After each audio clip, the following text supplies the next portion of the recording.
ओम नमो भगवते वासुदेवाय। ओम नमो भगवते वासुदेवाय। ओम नमो भगवते वासुदेवाय। नारायणं नमस्कृत्यं नरं चैव नरोत्तमं देवीं सरस्वतीं व्यासं ततो जयम् उदीरयेत्।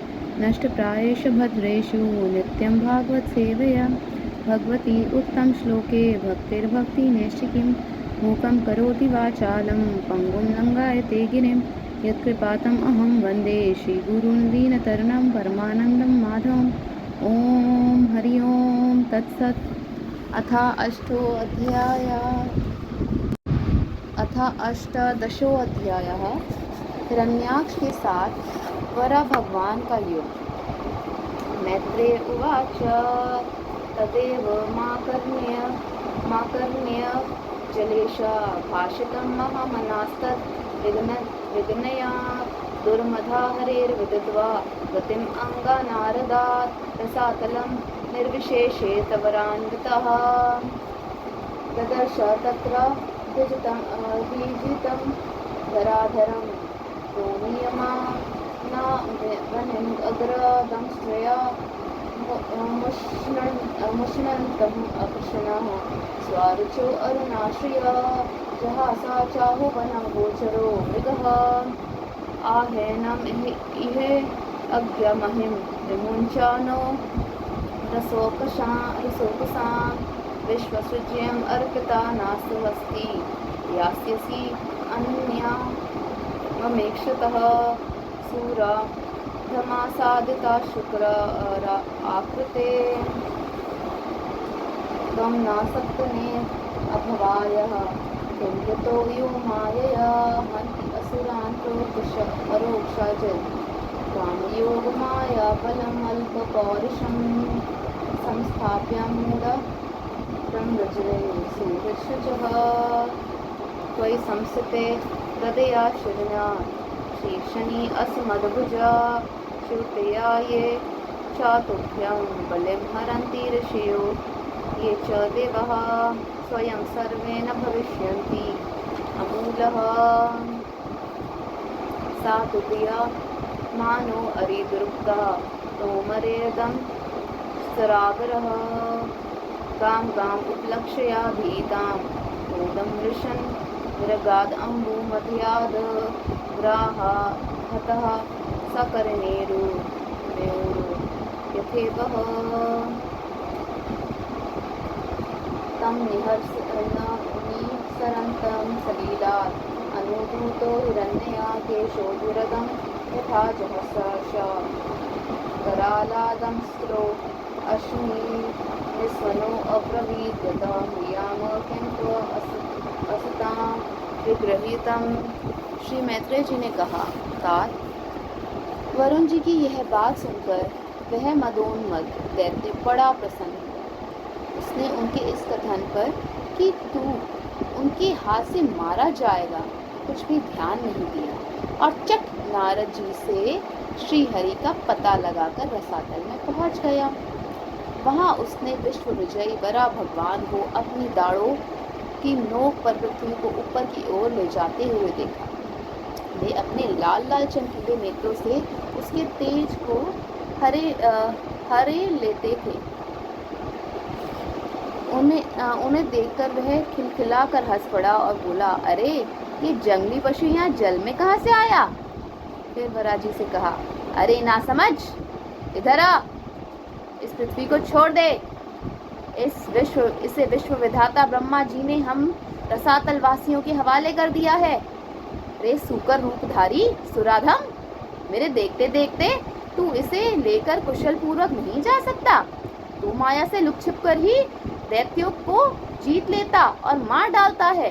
क्या इसी से हमारे शत्रुओं ने हमारा नाश कराने के लिए तुझे पाला है?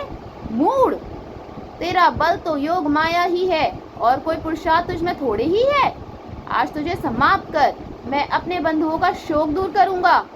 जब मेरे हाथ से छूटी हुई गदा के प्रहार से सिर फट जाने के कारण तू मर जाएगा, तब तेरी आराधना करने वाले जो देवता और ऋषि हैं वे सब भी जड़ कटे हुए वृक्ष की भांति स्वयं ही नष्ट हो जाएंगे। हिरण्याक्ष भगवान को दुर्वचन बाणों से छेदे जा रहा था, परंतु उन्होंने दांत की नोक पर स्थित पृथ्वी को भयभीत देकर वह चोट सह ली तथा जल से उसी प्रकार बाहर निकल आए जैसे ग्रह की चोट खाकर हथिनी सहित गजराज।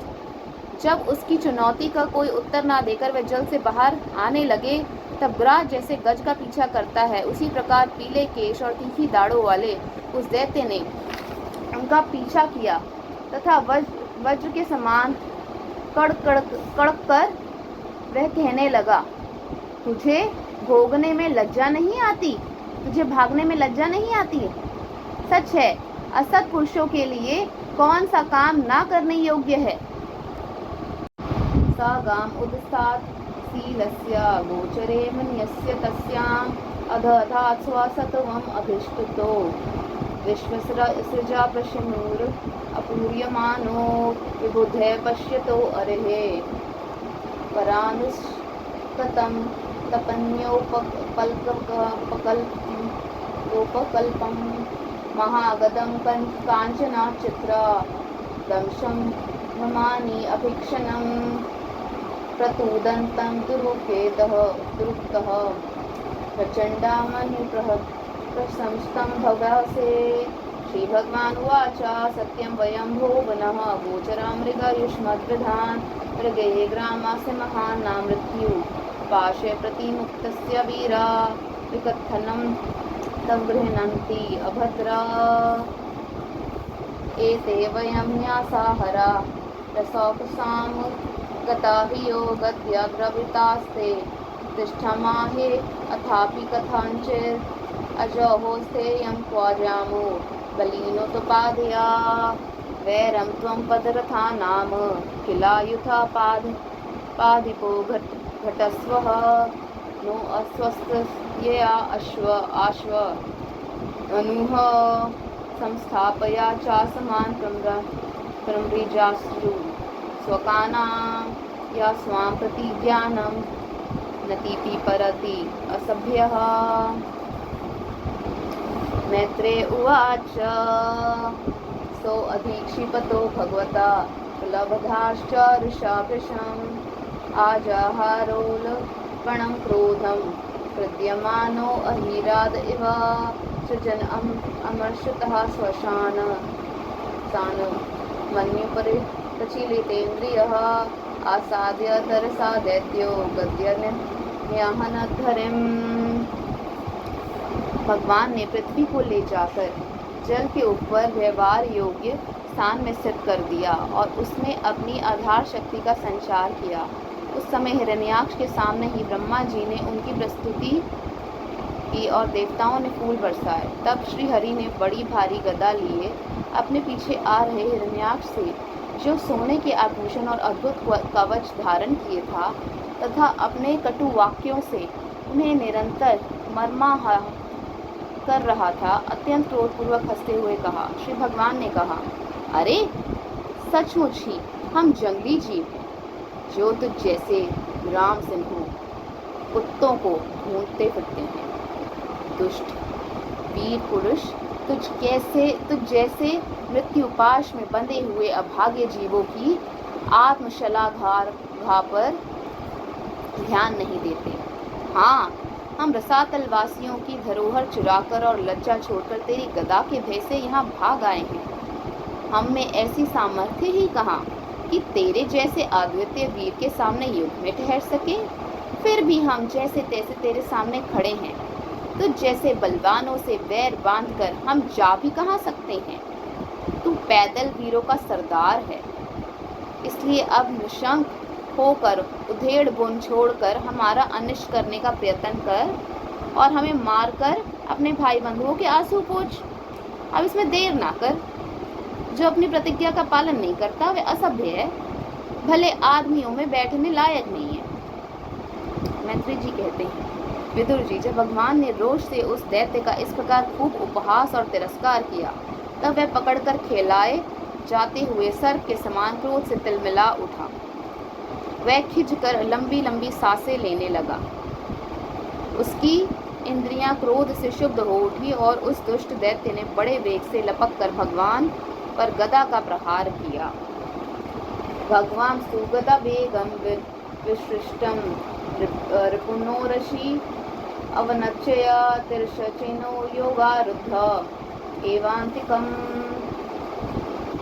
पुनर्गतां स्वाम् आदाय रामयन्तम् अभिक्षंसः अभ्यदाधवद् धरीक्रुद्ध संरम्भाद् दष्टदच्छदं ततश्च गदया राज्ञी दक्षिणास्यां भुवि प्रभो अजाग्ने सा तु तां सौम्य गदया कोविदो अहनात् एवं गदाभयां गुरुभ्यां हर्यक्षो हरिरेव च जिगिषया सुसंरभदवाधात् अन्योन्यम् अभिजघ्नतुः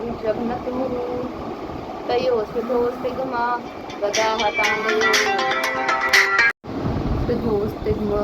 गदाहताङ्गयोः शत्रः स्रवः घ्राणः विवृद्धा मन्वयोः विचित्रा मार्गां शरतोर्जिगिषया व्यभादर्इलायाम इव सुषिमिनोर्वृधा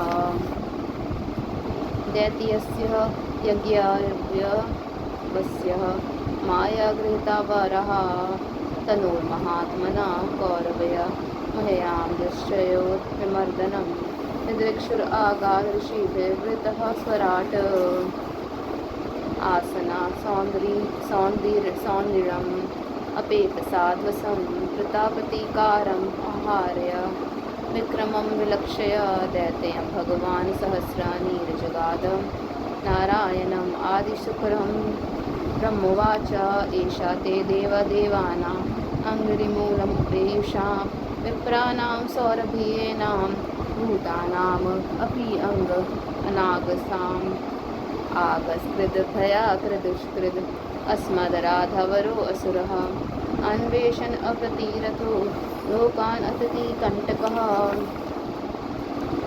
मैनं माया विनं त्रिपतं निरङ्कुशम् असत्मम् आकृदा बालवद्देव यथा शिवशम् उत्थितं नायावद् एषा वर्धेता स्वां वेलां प्राप्य दारुणः सां देवा मायामास्थाय तावज्जहि अघम् उच्युता। किंतु भगवान ने अपनी छाती पर चलाई हुई शत्रु की गदा के प्रहार को कुछ टेढ़े होकर बचा लिया, ठीक वैसे ही जैसे योग सिद्ध पुरुष मृत्यु के आक्रमण से अपने को बचा लेता है। फिर जब वह क्रोध से होठ चबाता अपनी गदा लेकर बार बार घुमाने लगा, तब श्री हरि कुपित होकर बड़े वेग से उसकी ओर झपटे। सौम्य स्वभाव विदुर जी, तब प्रभु ने शत्रु की दाई भौं पर गदा की चोट की, किंतु गदा युद्ध में कुशल हिरण्याक्ष ने उसे बीच में ही अपनी गदा पर ले लिया। इस प्रकार श्री हरि और हिरण्याक्ष एक दूसरे को जीतने की इच्छा से अत्यंत क्रुद्ध होकर आपस में अपनी भारी गदाओं से प्रहार करने लगे। उस समय उन दोनों में ही जीतने की होड़ लग गई। दोनों की ही अंग गदाओं की चोटों से घायल हो गए थे। अपने अंग के घावों से बहने वाले रुधिर की गंध से दोनों का ही क्रोध बढ़ रहा था और वे दोनों ही तरह तरह के पैसे बदल रहे थे। इस प्रकार गौ के लिए आपस में लड़ने वाले दो सांडों के समान उन दोनों में एक दूसरे को जीतने की इच्छा से बड़ा भयंकर युद्ध हुआ। गुरु जी, जब इस प्रकार हिरण्याक्ष और माया से वराह रूप धारण करने वाले भगवान यज्ञ मूर्ति पृथ्वी के लिए द्वेष बांधकर युद्ध करने लगे, तब उसे देखने के लिए वहाँ ऋषियों के सहित ब्रह्मा जी आए। वे हजारों ऋषियों से घिरे हुए थे। जब उन्होंने देखा कि वह दैत्य बड़ा शूरवीर है, उसमें भय का नाम भी नहीं है, वह मुकाबला करने में भी समर्थ है और उसके पराक्रम को चूर्ण करना बड़ा कठिन काम है, तब वे भगवान आदि सुपर रूप नारायण से इस प्रकार कहने लगे। श्री ब्रह्मा जी ने कहा, मुझसे वर पाकर यह दुष्ट दैत्य बड़ा प्रबल हो गया है। इस समय यह आपके चरणों की शरण में रहने वाले देवताओं, ब्राह्मणों, गौओं तथा अन्य निरपराध जीवों को बहुत ही हानि पहुंचाने वाला दुखदायी और भयप्रद हो रहा है। इसकी जोड़ का और कोई योद्धा नहीं है, इसलिए यह महाकंटक अपना मुकाबला करने वाले वीर की खोज में समस्त लोकों में घूम रहा है। यह दुष्ट बड़ा ही मायावी, घमंडी और निरंकुश है। बच्चा जिस प्रकार क्रुद्ध हुए सांप से खेलता है, वैसे ही आप इससे खिलवाड़ न करें।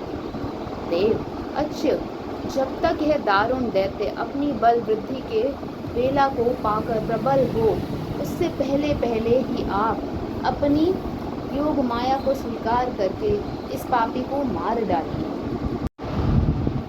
एषा घोरतमा संध्या लोकाचम्बत करी प्रभो उपसर्पति सर्वात्मन सूराणाम जयम आवह अधुनैषो अभिजिन्नामा योगो मुहुरितिको है अगात शिवाय नस्त्वं सुहृदाम आशु निस्तर विस्तरं दृष्ट्या त्वां विहितं मृत्युम् अयम् आसादितः स्वयं विक्रम्येनं वृधे हत्वा लोकान् आदेहि शर्मणि। प्रभु देखिए, लोगों का संहार करने वाली संध्या की भयंकर बेला आना ही चाहती है। सर्वात्मन, आप उससे पहले ही इस असुर को मारकर देवताओं को विजय प्रदान कीजिए। इस समय अभिजीत नामक मंगलमय मुहूर्त का भी योग आ गया। अतः अपने सुहृद हम लोगों के कल्याण के लिए शीघ्र ही इस दुर्जय दैत्य से निपट लीजिए। प्रभु, इसकी मृत्यु आपके ही हाथ बदी है। हम लोगों के बड़े भाग्य हैं कि स्वयं ही अपने काल रूप आपके पास आ पहुंचा है। अब आप युद्ध में बलपूर्वक इसे मारकर लोगों को शांति प्रदान कीजिए। इति श्रीमद्भागवते महापुराणे पारमहंस्यां संहितायां तृतीयस्कन्धे हिरण्याक्षवधे अष्टादशोऽध्यायः। ओम हरि ओम तत्सत्। अथेकोनविंशो अध्यायः हिरण्याक्षवध। मैत्रेय उवाच अवधार्य विरिञ्चस्य निर्वलीकामृतं वचः प्रहस्य प्रेमगर्भेण तदपाङ्गेन सोऽग्रहीत् तथा सप्तनं मुखतश्चरन्तम् अकूतो भयं जगानोत पतया गदया अनाव असुरम् अक्षजः। सा हता तेन गदया विहता भगवत्करात् विघूर्णिता पापतद्रेजे तदद्भुतं वाभवत्। सा तदा लब्धतीर्थोऽपि नाभबाधे निरायुधं मानयन् सामृढे धर्मं विश्वक्षेणं प्रकोपयन्। मैत्रेय जी कहते हैं, विदुर जी, ब्रह्मा जी के ये कपट रहित अमृतमय वचन सुनकर भगवान ने उनके भोलेपन पर मुस्कुराकर अपने प्रेम पूर्ण कटाक्ष के द्वारा उनकी प्रार्थना स्वीकार कर ली। फिर उन्होंने झपट कर अपने सामने निर्भय विचरते हुए शत्रु की ठुड्डी पर गदा मारी, किंतु हिरण्याक्ष गदा से टकराकर वह गदा भगवान के हाथ से छूट गई और चक्कर काटती हुई जमीन पर गिरकर सुशोभित हुई। किंतु यह बड़ी अद्भुत सी घटना हुई। उस समय शत्रु पर वार करने का अच्छा अवसर पाकर भी हिरण्याक्ष ने उन्हें निरस्त्र देकर युद्ध धर्म का पालन करते हुए उन पर आक्रमण नहीं किया। उसने भगवान का क्रोध बढ़ाने के लिए ही ऐसा किया था। गदायाम अपविधायाम हाहाकारे विनिर्गते मानयाम आस तद्धर्मं सुनाभाम चास्मरद् विभुं तं व्यग्राचाकरं दीति पुत्रधमेन स्वापार्षद मुखेन विसर्जमानं चित्रवाचो अतद्विदां खेचराणां तत्र समासन् स्वस्ति ते अमुञ्जहिति। सा तं निशां याता रथाङ्गम् अग्रतो व्यवस्थितं पद्मपलाशालोचनं विलोकया चामर्षः परिप्लुतेन्द्रियोरुषः स्वादन्ताच्छदम् आदशश्च श्वसन करालादमस्त्रश् चक्षुरुभ्यां संचक्षानो दहन् इवा अभिप्लुत्य गदया हतो असीति आहनध्वरिम्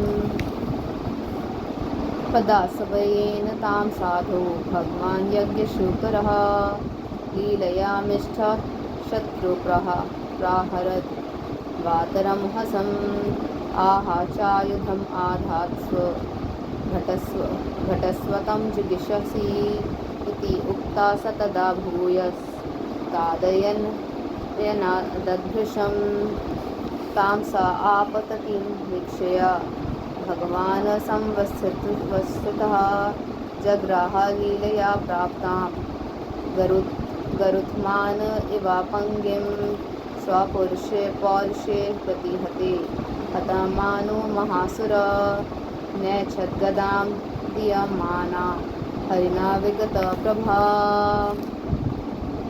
जग्रहा त्रिशिखं शूलं ज्वलज्वलनालोलुपं यज्ञाय धृतरूपाय विप्राय विचरन्यथा।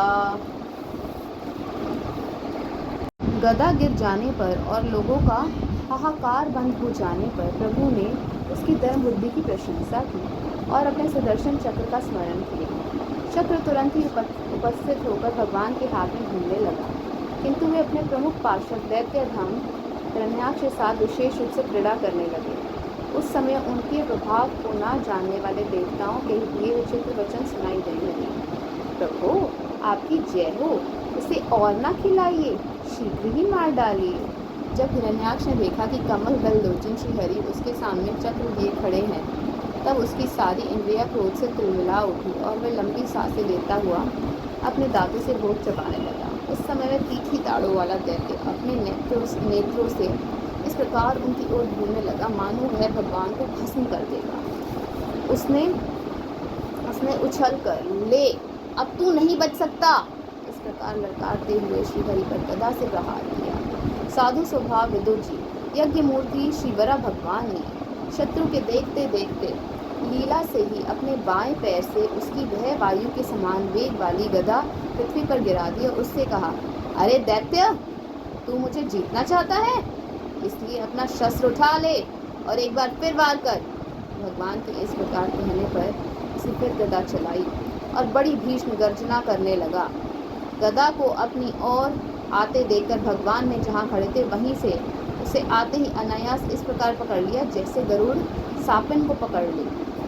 अपने उद्यम को इस प्रकार व्यर्थ हुआ देख उस महादैत्य का घमंड ठंडा पड़ गया और उसका तेज नष्ट हो गया।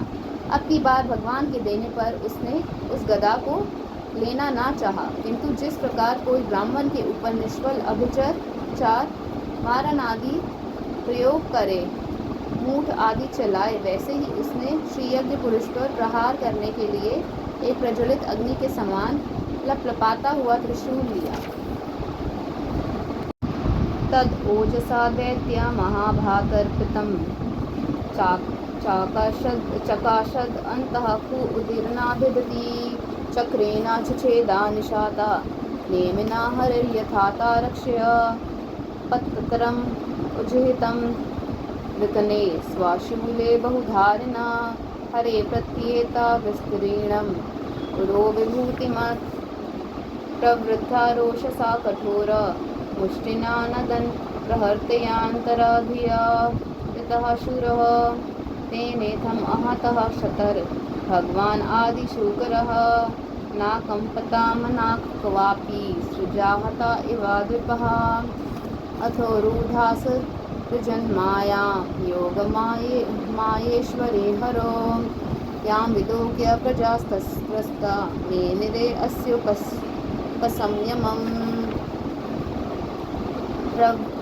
प्रवभूरवाय वश्चण्डाश तमापं समं हैरयन् दिग्भयो निपेतुर्ग्रावाणः क्षिपन्नः प्रहता इवा दयोर नष्टभगना भरोगिः सा विद्युत्सनयत्नुभिः वर्षदिभिः पुया केशाश्रुतः विन्मुत्रास्यनि चासकृत् गीरया प्रत्यदर्शयन्तः नानयोधा मुचो अनघा दिग्वासिसो यातु धान्यः शूलिनो मुक्तमूर्धजा बहुभिः यक्षरक्षोभिः अति अश्वरथा कुञ्जरः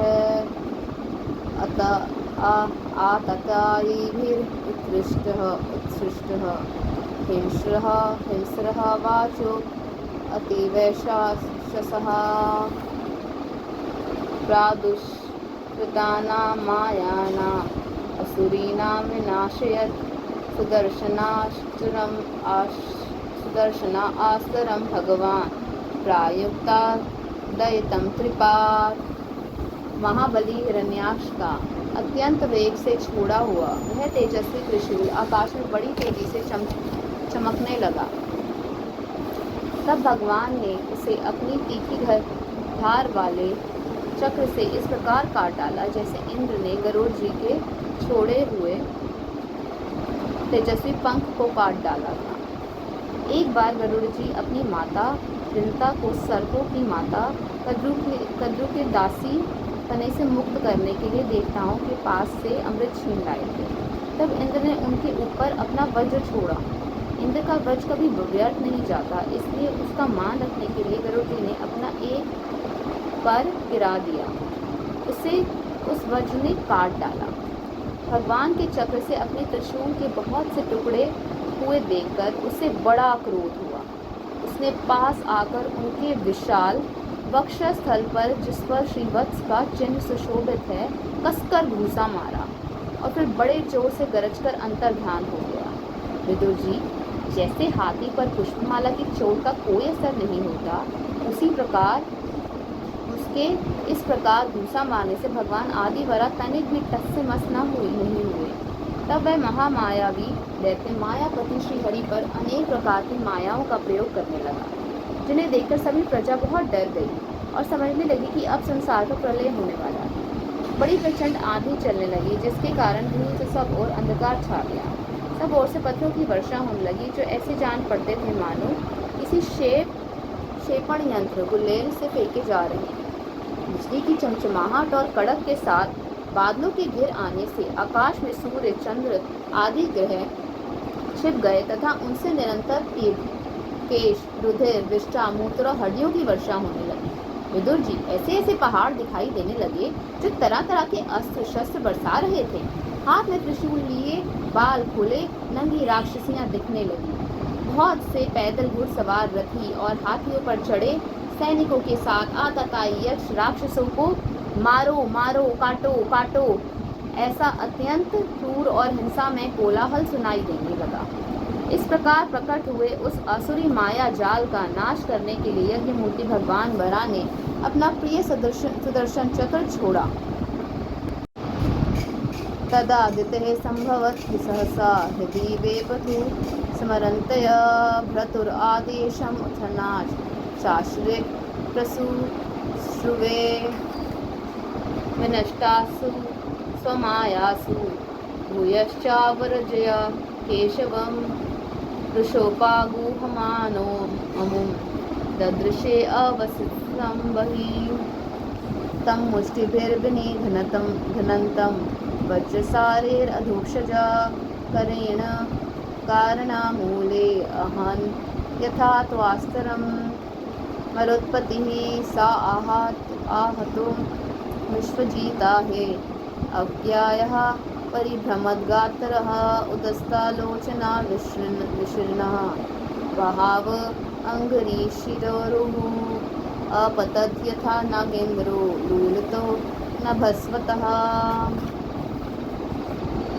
श्रितोशयानां तम् अकुण्ठया वर्चसं करालादं स्त्रं परिदष्टादक्षदम् अजाद्यो वीक्षया शशमसुर आगता अहो यहां को नु लभेता संसितम् यं योगिनो योगसमाधिना लघुधारयन्ति लिङ्गाद् असतो मुमुक्षया तस्येषा दैत्या ऋषभापादहतो मुखं प्रपश्यं तन्नुम् उत्ससृजः एततो पार्षदाव अस्या शापाद्यताव असद्गतिं पुनः कतिपयः स्थानं प्रपत्तस्येतिहा जन्मभिः देव ऊचु नमो नमस्ते अखिला यज्ञा तन्तवे स्थितो गृहतामला सत्त्वमूर्तये दिष्टया हतो अयं जगताम् अरुन्तुदस् त्वत्पादा भक्तया वयम् ईशान्यं निर्वृतः।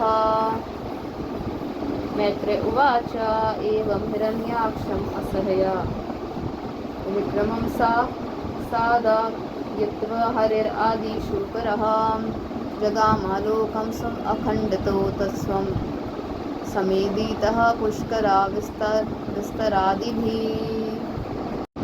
उस समय अपने पति का कथन स्मरण हो आने से दिति का हृदय सहसा काँप उठा और उसके स्तनों से रक्त बहने लगा। अपना माया जाल नष्ट हो जाने पर वह दैत्य फिर भगवान के पास आया। उसने उन्हें क्रोध से दबाकर चूर चूर करने की इच्छा से भुजाओं में भर लिया, किंतु देखा कि वे तो बाहर ही खड़े हैं।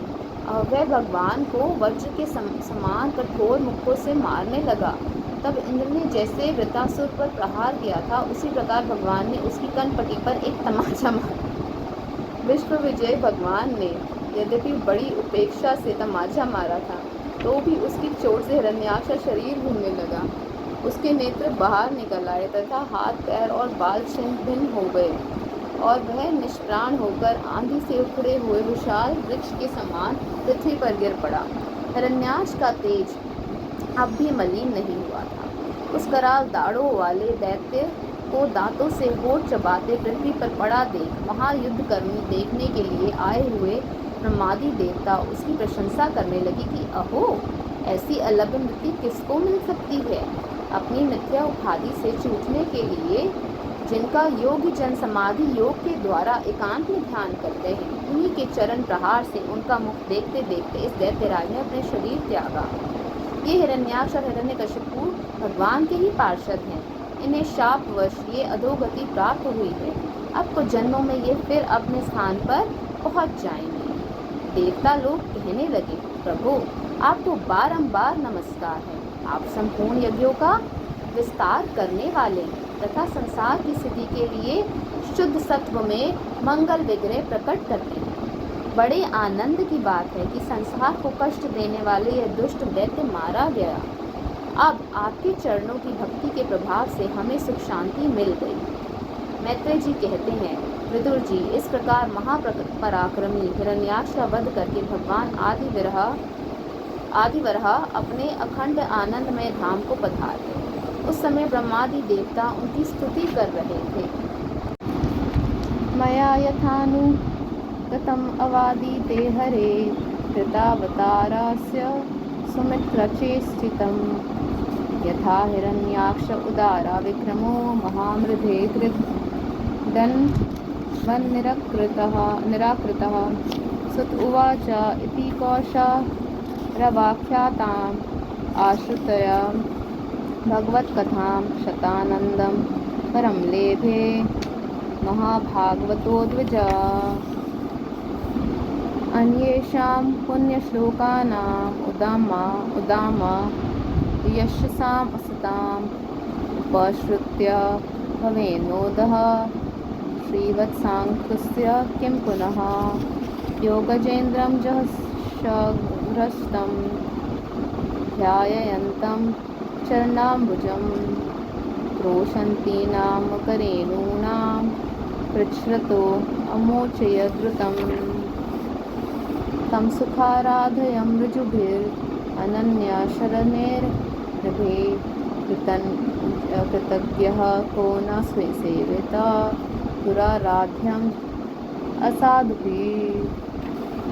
यो वे हिरण्याक्षवधं महाद्भुतं विकृतं कारणासुतरात्मनः शृणोति गायति अनुमोदते अज्ञसा विमुच्यते ब्रह्मवधाद् अपि द्विजः। एतन्महापुण्यम् अलं पवित्रं धन्यं यशस्यं पदम् आयुराशिषां प्राणेन इन्द्रियाणां शुद्धि शौर्यवर्धनं नारायणो अन्ते गतिरंगशृण्वताम्। भगवान अवतार लेकर जैसी लीलाएं करते हैं और जिस प्रकार उन्होंने इस भीषण संग्राम में खिलौने की भांति महापराक्रमी हिरण्याक्ष का वध कर डाला। मित्र विदुर जी, वह सब चरित्र जैसे मैंने गुरुमुख से सुना था तुम्हें सुना दिया। सुत जी कहते हैं, शौनक जी, मैत्रेय जी के मुख से भगवान की यह कथा सुनकर परम भागवत विदुर जी को बड़ा आनंद हुआ। जब अन्य पवित्र कीर्ति और परम यशस्वी महापुरुषों का चरित्र सुनने से ही बड़ा आनंद होता है, तब श्री वत्सधारी भगवान की ललित ललाम लीलाओं की तो बात ही क्या है। जिस समय ग्रह के पकड़ने पर गजराज प्रभु के चरणों का ध्यान करने लगे और उनकी हथनियाँ दुख से चिंगाड़ने लगी, उस समय जिन्होंने उन्हें तत्काल दुख से छुड़ाया और जो सब ओर से निराश होकर अपनी शरण में आए हुए सरल हृदय भक्तों से सहज में ही प्रसन्न हो जाते हैं, किंतु दुष्ट पुरुषों के लिए अत्यंत दुराराध्य हैं, उन पर जल्दी प्रसन्न नहीं होते। उन प्रभु के उपकरों को जानने वाला ऐसा कौन पुरुष है जो उनका सेवन ना करेगा। शौनक आदि ऋषियों पृथ्वी का उद्धार करने के लिए वराह रूप धारण करने वाले श्री हरि की इस हिरण्याक्ष वध नामक परम अद्भुत लीला को जो पुरुष सुनता, गाता अथवा अनुमोदन करता है, वह ब्रह्म हत्या जैसे घोर पाप से भी सहज में ही छूट जाता है। यह चरित्र अत्यंत पुण्यप्रद, परम पवित्र, धन और यश की प्राप्ति कराने वाला, आयुर्वर्धक और कामनाओं की पूर्ति करने वाला तथा युद्ध में प्राण और इंद्रियों की शक्ति बढ़ाने वाला है। जो लोग इसे सुनते हैं उन्हें अंत में श्री भगवान का आश्रय प्राप्त होता है। इति श्रीमद्भागवते महापुराणे पारमहंस्यां संहितायां तृतीयस्कन्धे हिरण्याक्ष वधो नामेकोनविंशोऽध्यायः। ओम हरि ओम तत्सत्।